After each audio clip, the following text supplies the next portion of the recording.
Thank you for joining us here today. Our webinar is about finding the best fit with Michigan State University, and I'm joined today with Chris Voss, who is Associate Director of International Admissions at Michigan State University. Thank you very much, Chris, for taking time out My for us pleasure. today. I'm Shahbano. I work as an Education USA advisor in the Lahore office in Pakistan. I did my Fulbright master's program from the George Washington University, where I pursued a master's in international development studies, and I specialize in climate resilience and impact evaluation. I will just brief everybody about what Education USA is and what all we do. I'm going to share my screen. Hopefully, everybody can see my screen. Okay, great. Okay, so Education USA is known as USEFP in Pakistan, which is short for the United States Educational Foundation in Pakistan. We provide advising all over Pakistan, though we have physical offices in Karachi, Lahore, and Islamabad. The Fulbright program is our flagship program, of which I am an alumna myself. If anybody has any Fulbright related questions, please put them down in the Q&A box, and we will get to them at the end. So the Fulbright program is present all across the world. And it is in Pakistan too. And in Pakistan, the program supports aspiring graduate students in Pakistan who wish to pursue either a master's or a PhD in the United States. It's a fully funded scholarship, and it provides support not only for the tuition fee but also for the living costs, which includes food, accommodation, transportation, books. So, what is Education USA? So, Education USA is present wherever there is a US embassy. We are part of the US Department of State, and we provide you with accurate, current, and comprehensive information.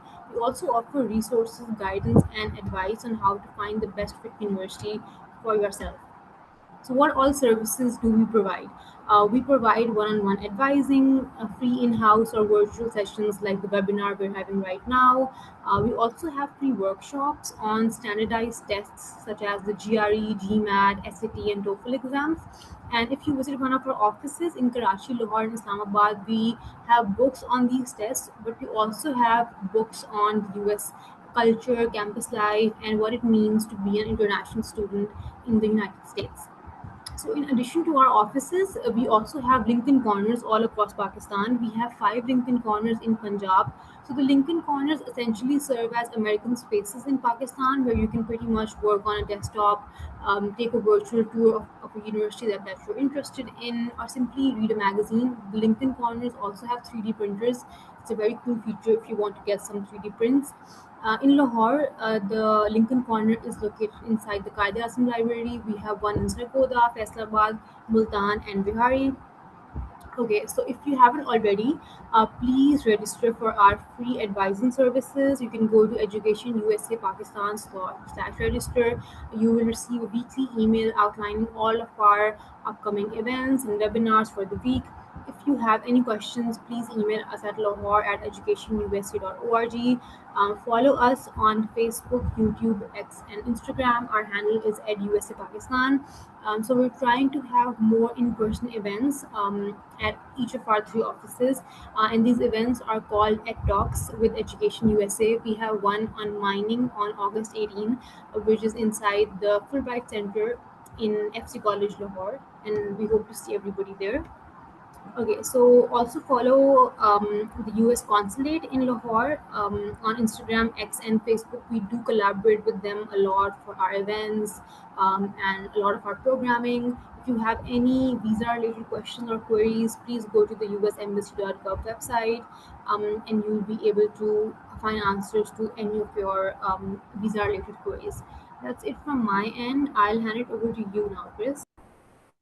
Sure, thank you. I'm going to go ahead and share my screen here, and hopefully uh, you're seeing the title card there. Sharbano, thank you so much. The first thing I just want to say is thank you so much for having me, and it's a real privilege and a pleasure to be here and chat with you. I'm speaking to you from Michigan State University in beautiful East Lansing, Michigan. It is a gorgeous day here. I almost wish I didn't have the windows in my office because I'm very tempted to just go outside today. But the next best thing is to be here with you and You have a really amazing resource there in your local Education USA office. And I recognize that we have possibly some guests from other regions, and everybody, of course, is welcome to anything I do. But especially for those of you that are in Pakistan, Sherbano is just a wonderful partner and colleague, and you have a very uh,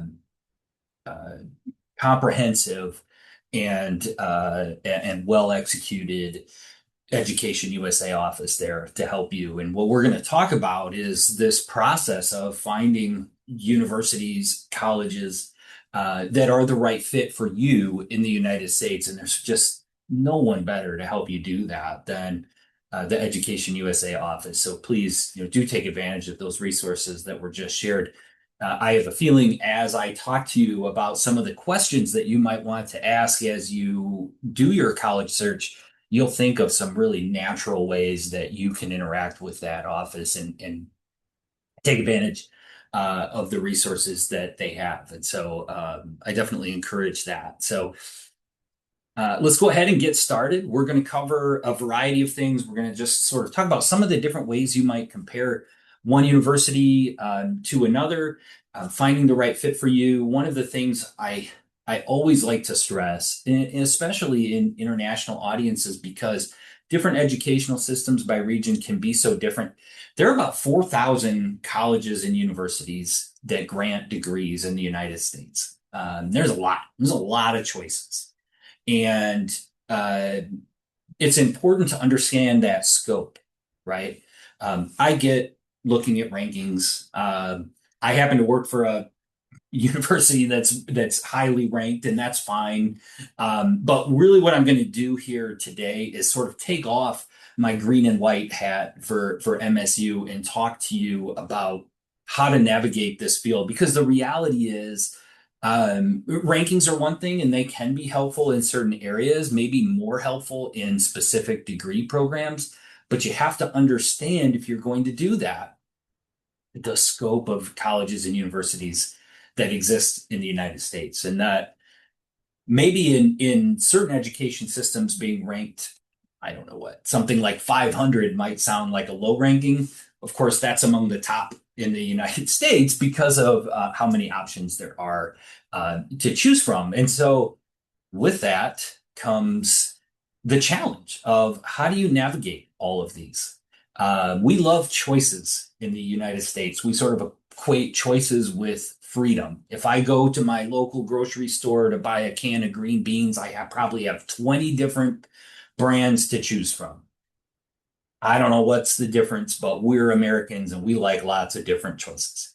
We like the freedom to choose those things. So use a bad analogy there to explain how we have so many options as far as how to move forward with your education in the United States. So here's just a little bit about me. Promise won't talk about myself too much, but I'll explain why this is a really natural topic for me to discuss, and why it is a little bit easier for me to, like I said, sort of take off the role I have as a recruiter for MSU, and more just talk to you about how to navigate this field. I am the associate director for international admissions. I'm the head of our undergraduate international admissions unit here at Michigan State University. Michigan State University is about 52,000 students, one of the largest universities in the United States, part of the Big Ten Academic Alliance and the Big Ten Athletic Conference.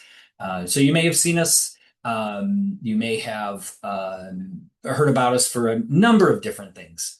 Recently, you probably heard about us if you watched the World Cup, as we were one of two universities who provided the research on all the turf that was used to build the pitches for the various locations in the World Cup. If you ever get a chance, there's some fantastic features out there about that. They're the most interesting news stories about grass that I have ever seen. It's actually quite fascinating how they did research to develop turf that feels and plays the same way, whether it's on the United States East Coast, whether it's on the West Coast, whether it's in Canada, Mexico, to develop that. So that's just an example of where we've been in the news. I studied sociology about an hour down the road at Western Michigan University. I'm a Michigander. I've been in Michigan most of my life. Very briefly lived outside the state, but I'm happy to talk about the region and other questions you might have about Michigan.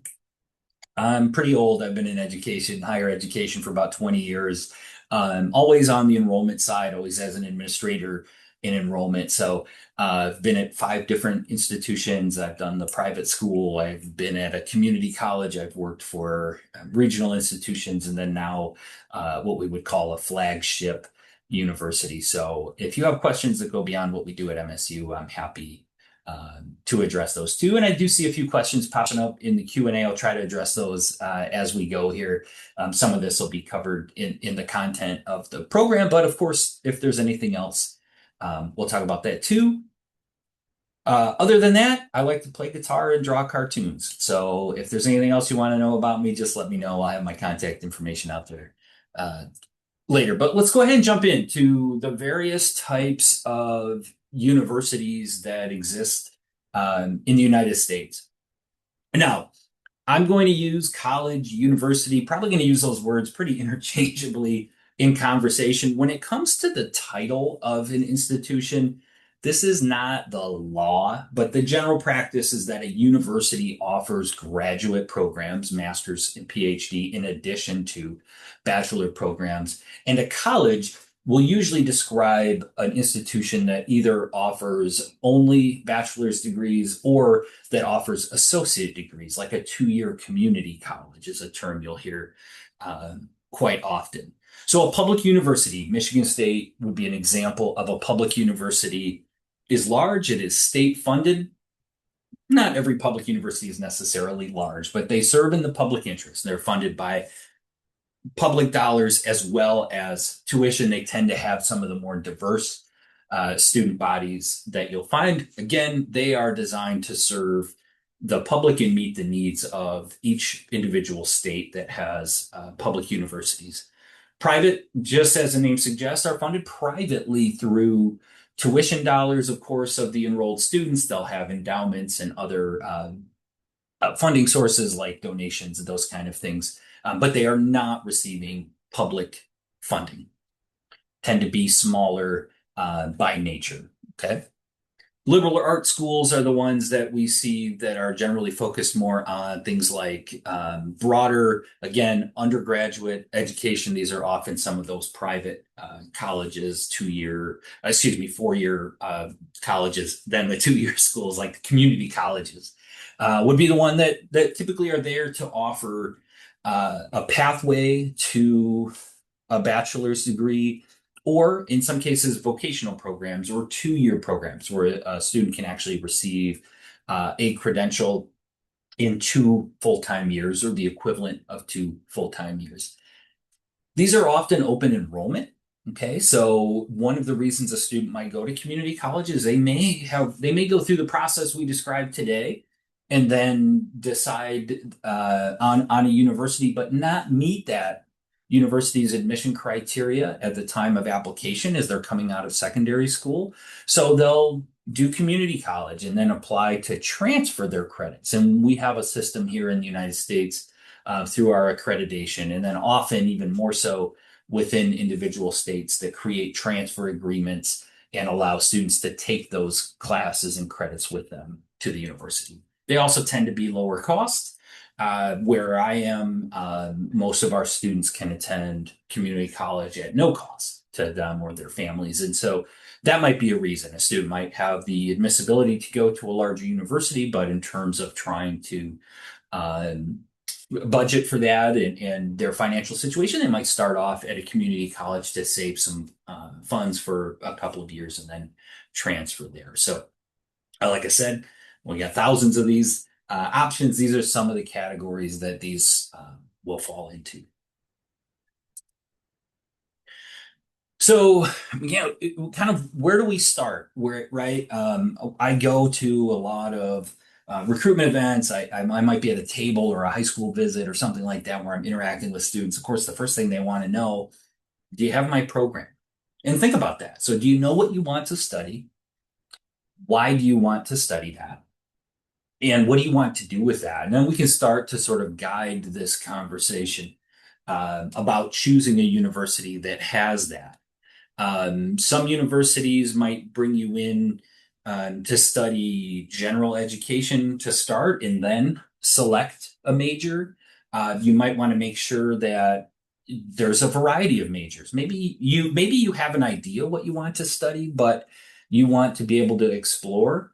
We have students who double major. We have students who come up with some really interesting major and minor combinations. And so you want to make sure that the school obviously offers the program that you wish to study. And if you're not sure, my advice would be to, look for a place that has maybe literally hundreds of program of study options so that you're likely to find what you do settle in on. The United States higher ed system can be a little bit different in the fact that actually most students change their major.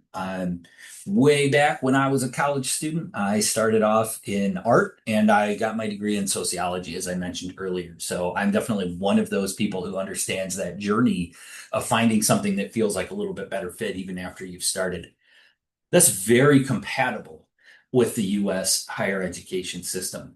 But in that sense, for me, I'm glad I didn't go to an art school specifically because I was able to find another program and stay at the same university. So think about that. That being said, there are schools that specialize. Um, Schools are known for certain topics. There might be individual rankings related to their programs of study or reputation, or even things like you've heard about the research I was talking about with the World Cup. Sorry, folks, it's still fresh in my head. I just think that's really neat. Those are the kind of things you might find for a specific school. If you have a very specific interest area, pay attention to those. Look for research opportunities. If you're studying STEM, something in that field, if you're even going into business or any area where you could see yourself participating in, it could be laboratory research, it could be social research, maybe even it's things like focus groups, marketing research, any opportunities like that. Why? Well, those are things that connect you with faculty who are the established experts in the field and teaching the subject matter. It also gives you experience, right? So you're going to graduate and already have that research on your resume, and it helps you again get to know that major. Make sure that is something that you have a passion for. Sometimes you do research or other hands-on experiences, and then you learn that maybe something else would be a better fit for you. So those are some of the things you might look at. And I see there's a question here on how to make sure a university is authorized and recognized worldwide. That's a fantastic question. And a lot of that is going to happen because of what we call our accreditation process. So we do have a higher learning commission in the United States that accredits universities. What you want to look for in this case, and this might sound counterintuitive. There's national accreditation and regional accreditation. Regional accreditation is actually what you want to look for. That means that those credits are transferable and recognized at other institutions, including worldwide. A national accreditation is usually something for like a vocational or technical school. That just means they meet certain standards. But regionally accredited institutions are the ones where you can typically take those degrees and apply them worldwide. And again, you can always refer to things like QS rankings, Times rankings. Those can be helpful as well. If they're on that list at all, you're generally talking about universities and colleges that are recognized worldwide. So great question there. Thank you for that in the Q&A. Now let's head over to figure out the location, right? Where do you want to be? United States is a great big place. Do you want to be over on the East Coast, West Coast? Those are some of the areas that students are often the most familiar with. But there's a whole lot of cool stuff going on in the Midwest too. There might be some things in the South, Southwest. Where are you interested? I would encourage that you have an open mind about that and think about what you want to study. Do you want to experience all four seasons in the United States? I happen to love that about the area I'm in. Maybe you don't. Maybe you don't like the cold. It does get pretty cold in about 6 months here. So what are you looking for in terms of the climate? This happens to be the river that's right outside my office. I think it looks pretty cool in the wintertime. Do you want to be in a city? You want to be in New York, Los Angeles, Miami, Houston? Um, do you want to be in a more rural area that's a little quieter, or maybe what we call college towns that tend to sort of revolve around the college? Or do you want to be in a town that's a big city in the first place, and your university or college is sort of integrated into what happens in that urban area? The other thing to look at is what type of industry is around that area. I'll give you an example is that in Michigan is very well known for the auto industry. So there's a lot of manufacturing. There are partnerships in this area that could change if you look at areas again on the West Coast, for example, that are very close to some of the giant tech companies. And of course, that world has expanded considerably, but that's where many of those originated. So, are you interested in a particular industry and potential partnerships with that industry? Um, that might be something to look at as well in terms of the geographic location. But like I said, I would go into this with an open mind and think about what's important to you and how it would um, affect you. We got to talk about cost of attendance. I'm sure that's one of the things cost is on a lot of people's mind here. So how do you compare these things and how do you look at the cost? So obviously we got the tuition and fees. Okay, so you're gonna start at that. You'll hear this term called sticker price a lot. When we talk about colleges and universities, that's sort of the base tuition and fees before a student receives any financial aid. Okay. And understand financial aid means any kind of student support, scholarships, grants, even external sources like a government sponsorship or something like that that comes from outside. Fulbright was mentioned earlier in the introduction. Okay, so start by looking at that. Okay. Whatever that number is, when you start looking at a school, don't stop. We got to keep going.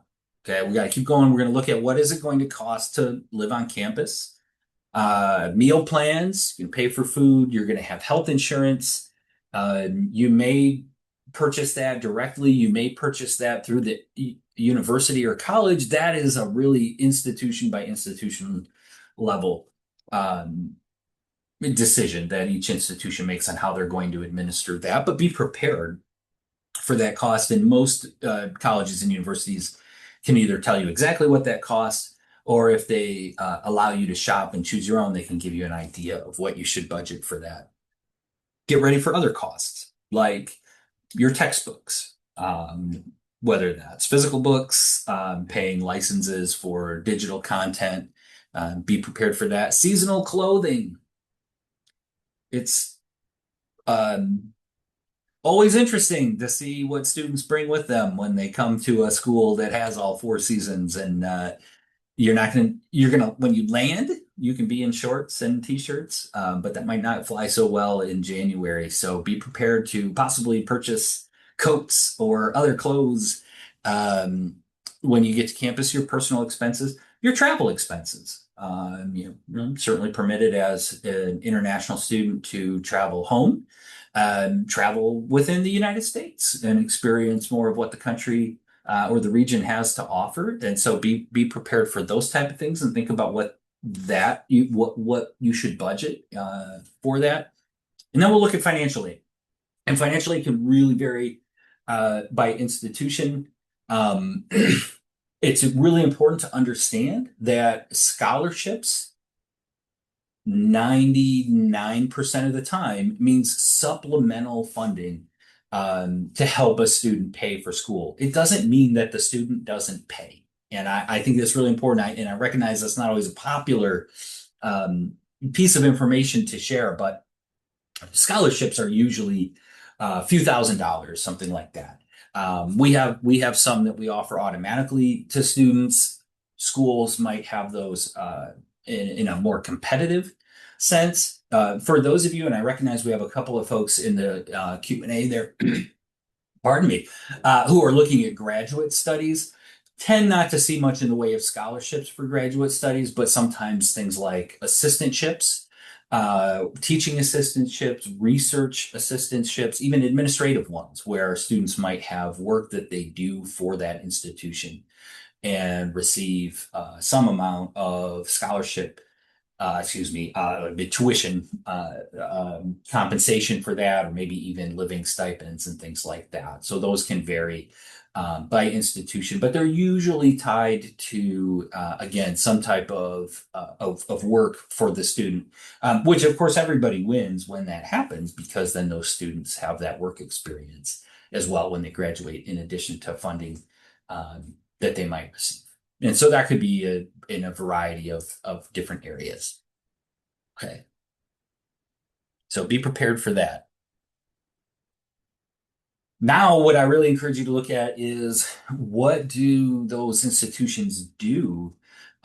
First of all, for all of their students, but then what type of resources do they have for international students? And this can vary also. Again, we're a large institution. We have a very, very comprehensive, robust set of services for our students, domestic and international. So we have things like immigration advisors to make sure that students are staying current, that they understand the requirements of their visa, to make sure that they're compliant with those requirements, and to make sure that they're updated on any rule changes or other updates, or international geopolitical, any factors that might impact their ability to study, to travel, to re-enter the country. You want to make sure that that school has some resources to make sure that students are always aware, always current, and always in compliance with their immigration services.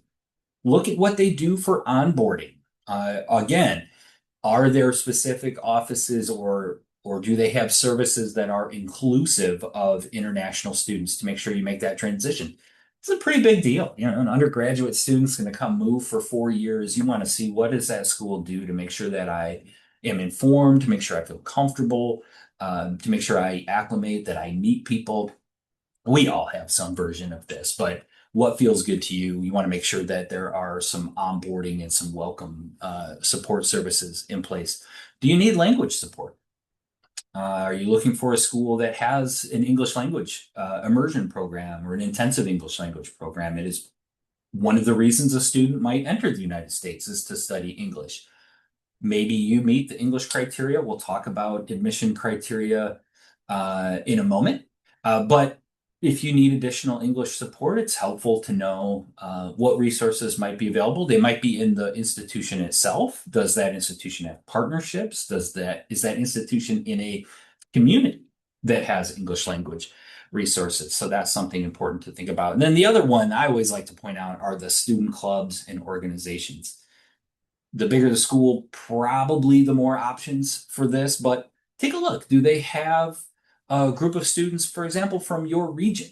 If you're looking for that. And so students go about this a couple ways. Some students say, hey, I want to meet other students who are from my country or my part of the world. Some say, hey, I've been with these folks all the time. I want to find people from all the other areas of the world. Maybe you want to look at how many countries are represented. Some of us have hundreds of countries.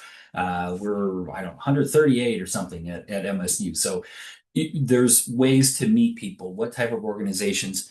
What activities or affinity groups are you interested in? That could be intramural sports. That could be Pokemon. I mean, it could be anything in between.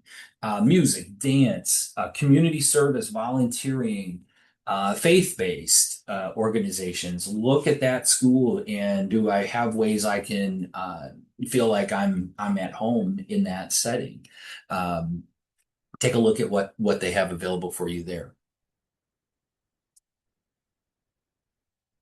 Then research the admissions requirements. And I think what you'll find is that a lot of us have some good information that we put right on the websites about what we're looking for in terms of admission criteria. And this can help you prepare. Different schools are going to have different levels of selectivity and different processes. So it's important to familiarize yourself with that and be prepared for that. So look at, do schools require standardized tests or tests optional? A lot of schools, especially post-pandemic, have looked at going test optional, and many of us are now test optional for this foreseeable future when it comes to things like the SAT or the ACT tests. But in many cases, schools will still accept those. You might want to look at do they publish an average test score? Do they publish a middle 50% test score? Understand what those things mean. They don't mean that that's what you have to have, but it might give you a sense of who's the typical admitted student for this institution. So I encourage you to look into that. Obviously, look at the English proficiency. Look at the English proficiency score requirements. Again, generally speaking, published on the website. Most schools are going to have a pretty good list of test scores that they'll accept. So see what your options are, see what's available, obviously, in your region. Is there a particular test that you prepare for through your school curriculum, or maybe even an exam you take as part of your school curriculum?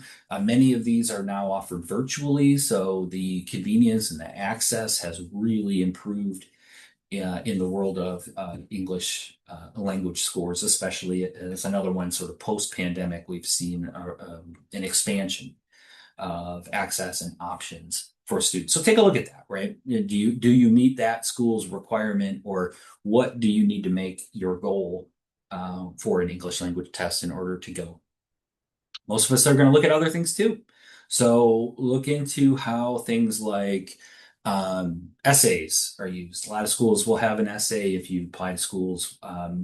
For example, through the Common App, you might have one essay that you can use for multiple institutions. Look at their prompts, look at what they're looking for. And that essay can be a great way for you to explain any inconsistencies that might be in your grades. Did you have a semester that something happened in your world, in your family, in your community that interrupted your ability to study or affected the results? That might be a good way for you to explain that in the essay. Do you do other things outside the classroom? I hope you do. Bring those into the conversation. That's a great way to talk about leadership opportunities or community opportunities or volunteering or other ways that you demonstrate your academic aptitude and maybe even your passion for what it is that you plan to study. Letters of recommendation, sometimes required, sometimes not. That can depend on the institution, but again, that would be something to research, to look at, and to be prepared for there. And then the other thing is look at selectivity. So we talked a little bit earlier, very briefly, about community colleges. These tend to be open enrollment, right? These tend to be, virtually any student can be admitted there. They may have an English language requirement, but they may not have an academic component to their admission process. Compare that to some of the most exclusive schools may only admit a small percent of their applicants. And so you can learn about how many students are admitted into this institution. What are my chances, if you will, of being selected? So be aware of that. And again, that's all over the chart in the United States. There's a lot of variation there. Okay. And really, the last slide of content, and I love this, I've got some great questions that we're going to get to in just a few minutes here. So we've looked at, okay, so I'm going to compare costs. I'm going to find my major. I'm going to find out where is this place and what's it like there, right? Not just the weather, but what's the community? What's the culture? What are the things to do in that area? Now, what are we going to do with all this? Well, the first thing I'm going to tell you to do is, continue the research. It's always interesting to me when some of the lengths students go to find advice, to find information, to sometimes hire someone to help them navigate this process. If you want to do that, I'm not telling you not to, but what I am going to tell you to do is start with, what does the school put right up there online on their website? Most of us are actually relatively transparent about our process. You'd be amazed sometimes what you could find by reading an admissions website for whatever university it is that you're most interested in. So start to do that. Do a little web search, see what happens in that area. What's important to you? Do some research on that. Go to events and let me applaud. You're here. You're in a webinar about furthering your education. That's amazing. Congratulations on that. These things are happening throughout the year. They might be in a virtual space like this where we can talk from all the way across the world. Might be an opportunity where university reps are in your area to do things like a college fair or even a visit to some of your schools or to your Education USA Center. Again, go to the Education USA office, attend the programming that they're putting on. They do a fantastic job. Hopefully you're finding this helpful. This is just an example of some of the events that you can go to. Talk to people, ask your high school counselors, ask your EducationUSA office, talk to university reps. Again, we're usually pretty easy to get in touch with and responsive.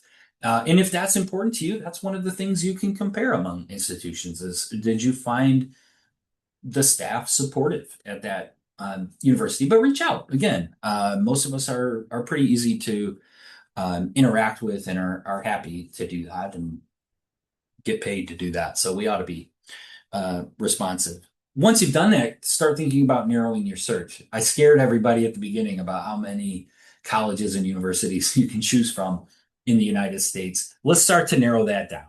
If you've decided that a certain institution type is important to you, if you've decided that you really only see yourself in a certain geographic part of the country, if you know what you want to study, that's a great way to narrow the search. So start to whittle that down to a few schools, and then really, I encourage you pay attention to what the timelines are for that institution.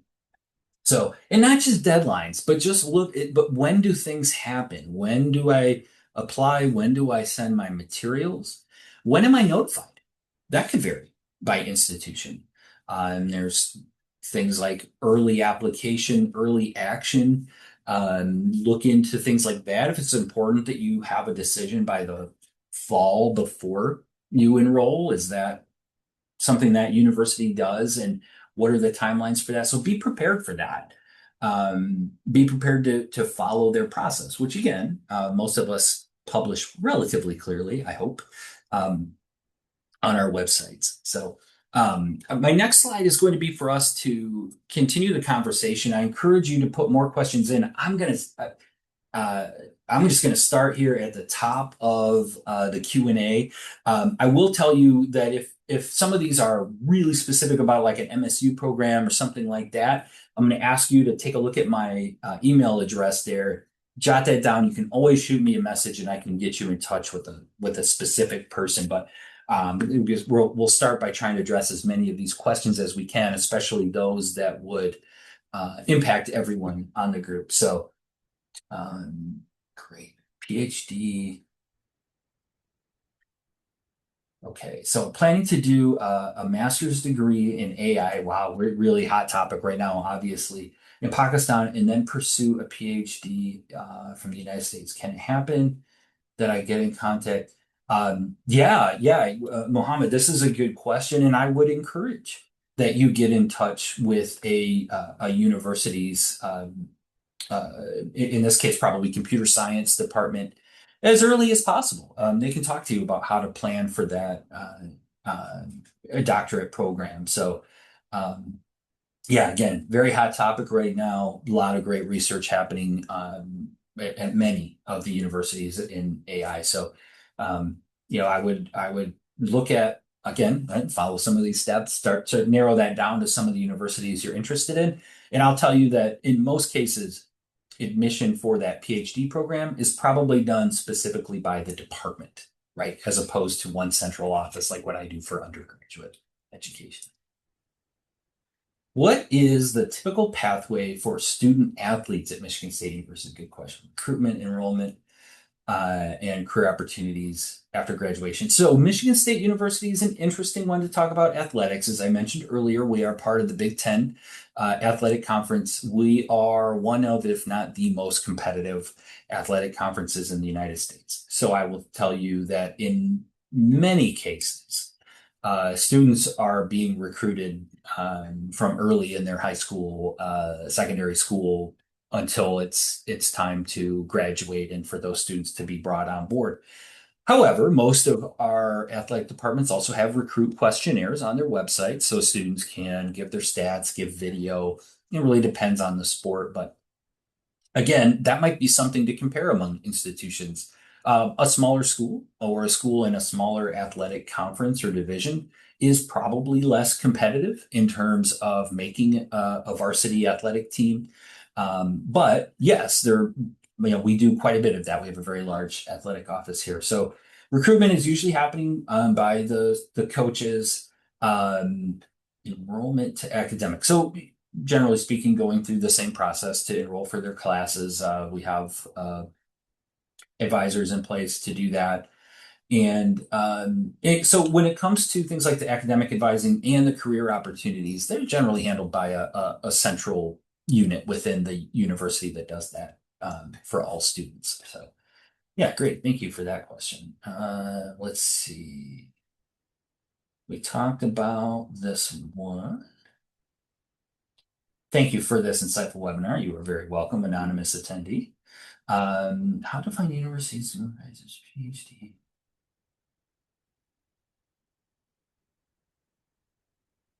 Yeah, this is a good question. So again, I would look at some of the things we talked about in terms of what can we do to try to narrow down a research interest or an area of study interest. But what I would also do is recognize that again, at a PhD program, those are usually going to be handled by individual departments, but that at what I would do is look into that university and where does that department live. So let's give an example. There was a conversation earlier about AI. That might live in a computer science department that may be under a larger college of engineering within a university. If you're not sure if you want to study computer AI specifically, but you know you're somewhere in that world, maybe reach out to that engineering office. They probably have some type of contact information for recruitment personnel. Again, try not to represent MSU too strongly here, but for example, ours does, right? And there are people there who can help interested students and reach out to us. Let us help you narrow that search. Sherbano and the team at your local Education USA office, if you're in Pakistan, certainly would be a good uh, place to turn to start to narrow down a search. Unlike undergraduate education, with PhD, you probably do want that decision to be pretty firm before you move forward with the program. But again, reach out to find out where that program lives within a university, and there may be some people that can help you navigate a few different options that way. uh, Financial support for a PhD in CS computer science, I assume. Yeah, again, that is something that will vary by department, but that's usually handled through, if available, through some type of research, teaching, or administrative assistantship. If you're looking for MSU physics department, go ahead and shoot me an email. Hopefully you see the address on the screen there and be happy to direct you to the appropriate people for that. If you're looking for that, do please let me know what academic level you're looking for. Are you looking for an undergraduate physics program or one of the graduate options? I've got some good colleagues I can help connect you with, okay?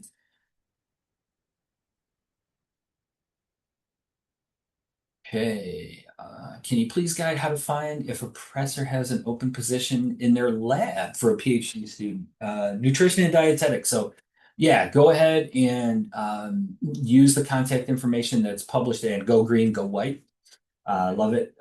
Yeah, these things, I would reach out specifically to a faculty member that you're interested in working for or studying along with. I think you'll find them to be quite responsive in that space. Uh, PhD. Optics, I did an MS in physics. Okay, cool. Yeah, again, if you're looking for anything specific to MSU, feel free to shoot me that email. If you're just looking in general, I would start to look again, try to narrow down to a couple of universities that have the type of programs you're looking for. The scholarship opportunities will vary, but again, much more likely that it would be some type of assistantship. Process of getting an assistantship for a PhD program, again, those are going to be offered specifically by an individual department. Often, those are offered at the time of admission based on the materials they review to make that decision. Is there support for students with earning differences? So, excuse me, learning difference. Okay, got it. Yes, yeah. So that's a great question, and maybe this would be a good category in that slide where we talked about some of the student services offered. Every university college is going to have some version of this, but yes, there are offices specifically for student accommodations. You can have a little bit different names. It might be disability services for students. Access for students. There can be different terminology, but absolutely. Now, one of the biggest differences when students get to this post-secondary level is it really becomes incumbent on the student to disclose those needs and in some cases provide some documentation for that. In other words, that may not be detected by someone else in the classroom, as can happen in a secondary or lower level. So just be prepared to discuss those with the office. Great question. Question might be out of context. Apologies for that. Don't worry about that. I am planning to apply for PhD though.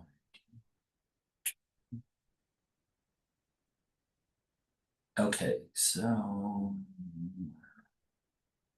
well, this is a so there's a term we use a lot in higher ed, and it depends. That might be a good answer for this one about. And so the question is basically, okay, I want to apply for a PhD, and should I be mentioning a specific professor that I want to work with, or should I be general? And in within the statement of purpose for that program, and oh boy, it depends. If you have done the research and you're aware of a specific piece of research you'd like to contribute to, or in this case, a specific faculty member who's doing that research, I don't think there's anything wrong with mentioning that specifically. But I wouldn't stop if you don't have that, right? If you're being general and you say, hey, I'm interested in new opportunities, I'm interested in creating a piece of research that's not happening yet at that university or in general. It really depends on where your passion is and your interest. Whatever you do, I would just lean all the way in, right? If you've got a specific piece of research, make sure that's in there. If you're more the other way and you want to do something new or, you know, create a new path, I think that's great too. I studied high school and government school. They don't have specific. In this case, here's a great question. So, what should my school do to submit materials? Essentially, is kind of what we're getting to here. So, I would encourage. First of all, one of the things, Mohammed, that you mentioned here is the Common App. Common App is fantastic because it does provide a portal for the student to submit those documents electronically. The fact that it doesn't have an email domain, generally speaking, schools are not going to accept email documents anyway. So as long as they have another way to log into something like a Common App, that's where you should be looking anyway for transcripts, for letters of recommendation. Again, I encourage you to research and note whether that school is asking for letters of recommendation. Not everyone is, but if they are, that would be a good way for those to be submitted. Always look at what the school provides as an official method of submitting documentation, whether it's transcripts, statements from the counselor, etc. It is almost never going to be email itself, although that might be how the school logs in or something like that. Which universities give the most financial aid scholarship to Pakistani students? Boy, this is a tough question, really something to look at individually. Generally speaking, you're going to find that universities do not have a specific scholarship or opportunity by country, but rather according to academic merit. Note also that need-based funding is quite rare for international students. Of course, one of the things that you may know is that when a student applies for a student visa, they're asked to demonstrate that they have all of their financial need met, that they do not have any outstanding financial aid. So most of the funding associated with study in the US for international students is connected to academic merit. But again, I would encourage you to shop that across institutions. Can I work part-time on campus? Yes. International students that are on an F student visa are allowed to work up to 20 hours per week on campus. So as long as they're doing something that is part of the university's operation, they can work up to 20 hours per week during the school year. And they have more work opportunities when school is not in session. But yes, you can. Great question. For students applying to a master's program, what is the best way to secure research assistantship? Hasib, thank you for the question. That's a great question. I'm going to give you the it depends answer, but I'm going to unpack it a little bit. Nothing wrong, I don't think, with contacting faculty by email to get a general question, especially if it's going to inform your decision about whether to apply in the first place. What I will say is once you have applied, um, whether it's the department administrator, program manager, faculty, once you apply, then you can get some very specific, you should be able to get some much more specific information because you'll have an application on file, the things that they would need in order to really advise you on availability will be that much clearer. But yeah, again, in general, communication with that department is great. All right, I'm gonna keep going. These questions keep pouring in. I'm gonna take that as something of a good sign that we're feeling engaged and you're comfortable sharing with me here. Share Writing Center link to this university. Go ahead and shoot me an email if you're looking for contact information at this school. Be happy to do that. Uh, Umera, sir, you don't have to call me sir. You can just call me Chris. But what do you recommend more? TOEFL, IELTS, Duolingo? Well, I don't know if any of my colleagues from TOEFL, IELTS, Duolingo, Pearson, Language Cert, etc., are listening, so I'm not going to say one that I prefer over the other. We accept all of the ones listed here equally.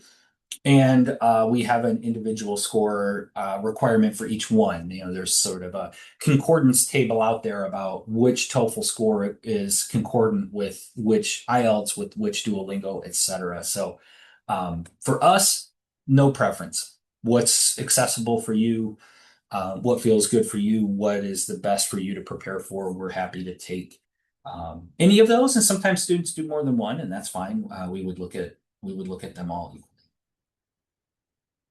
Hi, Mohammed, study high school. Okay, I think we already got that one. Thank you for keeping that front of mind for me. Um, cool. Faisal, if you're looking for MSU, go ahead and shoot me an email, get in touch with that department. I don't specifically work in the computer science areas that you're looking for at the graduate level, but I have some great contacts. Happy to connect you. Financial aid and scholarship opportunities for undergrad biotech. Um, Again, these are going to vary by institution. I'm just going to give you an MSU example. For admissions purposes, these range from about $3,000 to $15,000 per year. So, you know, student would still be paying the majority, but they could, based on academic merit, receive some additional opportunities. I am current. Oh, where'd it go? I am currently stuck between choosing two majors. Oh, anonymous. How do I now navigate this process? Well, who knows? Maybe by this point, watching the webinar, you've gotten some good advice. Otherwise, just flip a coin and pick. No, hey, explore, talk to people in those areas, connect with EducationUSA. You might even find some people who have studied and now work in those fields. That might be something very interesting to find out. See what kind of careers people have with the two majors. Think about what you want to do and don't be afraid to pick one. Maybe you switch to the other one. I switched my major, you know.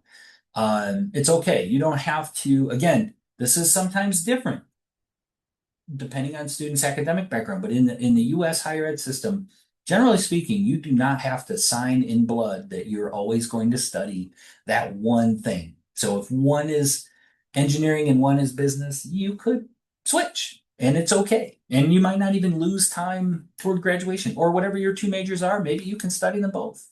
Don't let that slow you down. Is GRE a must for PhD? You all know what I'm going to say by now. It depends. It depends on the program. In some cases it's not required. That depends on the program and the institution. But again, I would research this in advance, especially if you have specific needs or concerns in that space. What aspect of your profile matters most? Abdul, good question. Almost overwhelmingly academic merit. Again, I'm not saying there aren't any institutions that have need-based, but it's very rare. So I would encourage that you lean into the academic merit on that, and that is generally speaking what's going to be the largest factor in determining any type of additional funding, grades, transcripts, results, uh, exam results, things like that. Okay, estimated cost for a semester for an international student. Right now, the total amount that is required, just MSU, and again, I'll use this as an example, is about 70,000 for a full academic year. So if you're looking at a semester, that's about 35,000 US dollars. That's total. So that's all the stuff we talked about, right? That's insurance, that's housing, that's some personal travel expenses, that's tuition. Our scholarships, again, admissions office range from $3,000 to $15,000 per year. Honor students can receive up to an additional $13,000 per year. We have a handful of full ride scholarships. I will stress those are very competitive. Those go to, I think we had 3 students last year out of a you know, incoming class of 10,000 or so. Are there fully funded scholarships available like merit or need-based? Again, there are a handful of need-based at, merit-based, not need-based at MSU for undergraduate study. Again, I would stress these are very competitive. It is exceedingly rare for a college or university to fully fund a student. But it is not rare for there to be some supplemental funding that's available.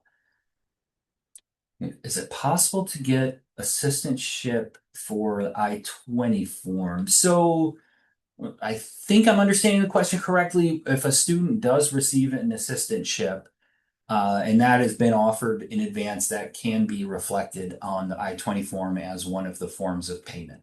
And so the student, if there's any outstanding cost of attendance that's not met by that assistantship, they would demonstrate the remaining amount, but that assistantship, yes, can be reflected on the I-20 and count toward the total cost of attendance.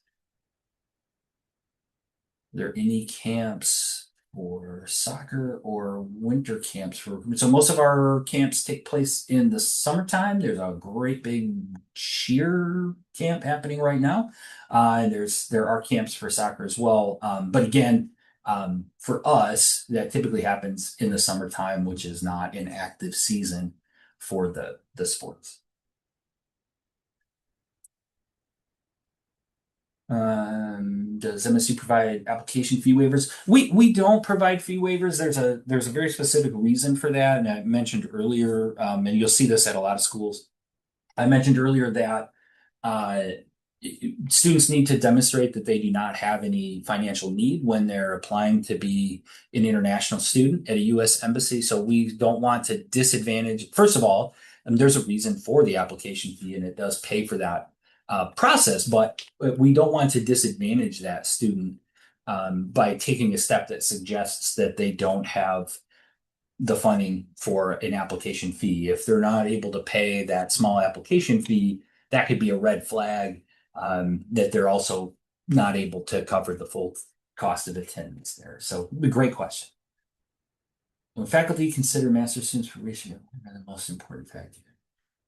Is it research experience, GPA, publication, technical skills?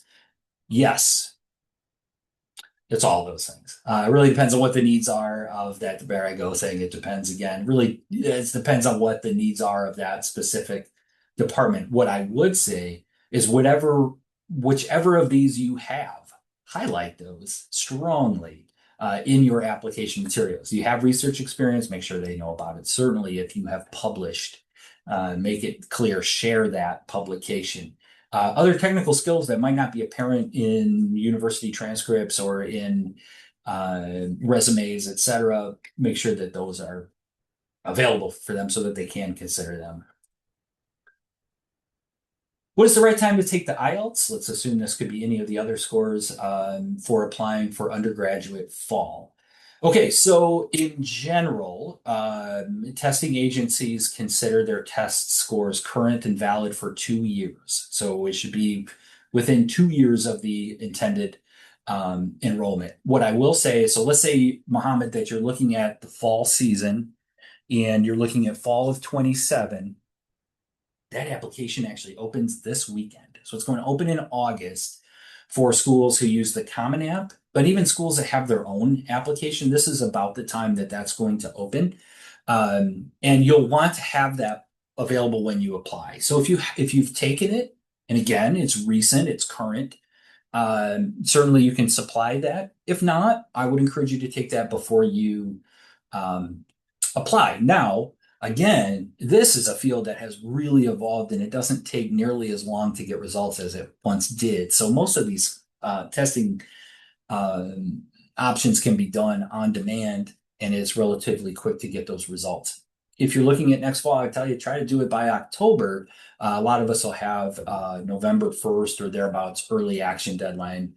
We might not stop taking applications, but it could be to your advantage to have an application complete by then. And remember that an English score is part of a complete application.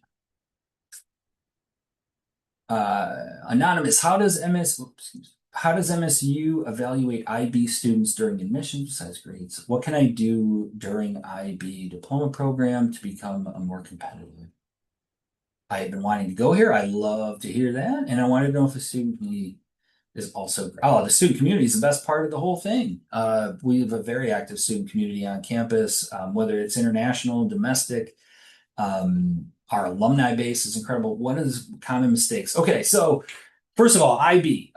We do look at IB. We have a set of criteria for IB students. When we review an application, we measure the rigor and the success of that student's academics. So IB is the type of thing that can really add to that rigor score. Taking more IB coursework, of course, earning the IB diploma itself is among the most rigorous. The students that are successful in that are fantastic candidates for admission. And again, for some of the merit-based funding. I love this question. What is a common mistake international applicants make?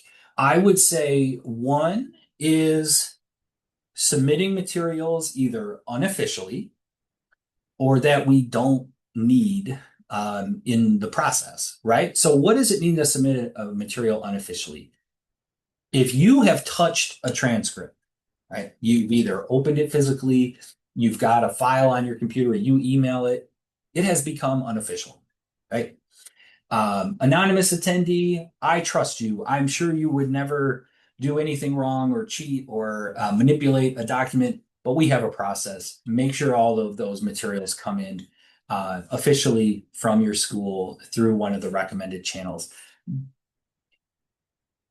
It is also the fastest way to get an admissions decision, right? So I'll get emails from students, hey, I'm waiting for my admission decision. I'm really excited. I want to go to MSU. That's great. But I'm waiting for you.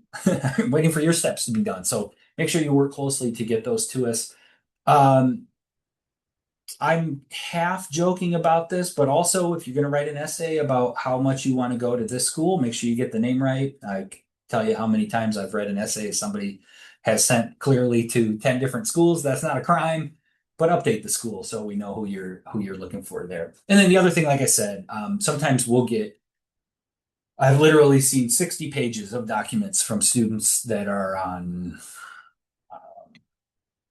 dance competitions or physical fitness tests or things that if we didn't ask for it, keep your material simple so that we can get through it and review it as quickly as possible and efficiently as possible. Great question. Thank you for that. Oh no, I'm not sure what that. Should we apply? I would say off top, most of the time, and again, thank you for clarifying at the PhD level there. A formal application would be after being admitted to apply for an assistantship, but certainly you could ask in advance or try to do some research in advance on that.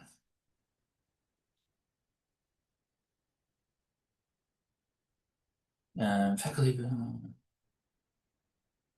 From a faculty perspective, when are applicants most likely to receive a meaningful response?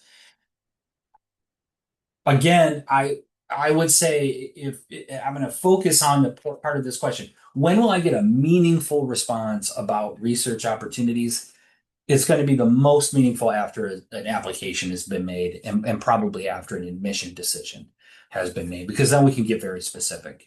Then that faculty member can be very specific about what your eligibility, your competitiveness for a specific research opportunity might be. So, yeah, definitely. And the last question, not necessarily a specific IB grade. Again, so one of the things that makes this a little bit tricky to answer, again, we've got 130 plus educational systems, countries that students come from.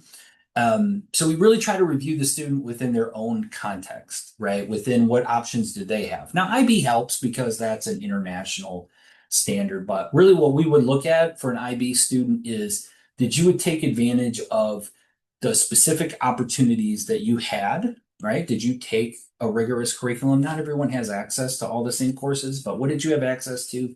What did you take? And then were you successful in there? Not necessarily one cutoff. That's going to really depend on some of the other factors.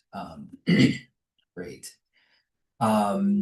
Wow, what a great conversation. I think there might be one more. I think we're in extra innings here. Shabano, I don't know if you need to cut me off. I don't mind going a little bit further. Minimum IELTS band for MSU, it's 6.5. I think you'll find that relatively commonly for students based on English proficiency. Okay. Wow. Let's see what we get. So,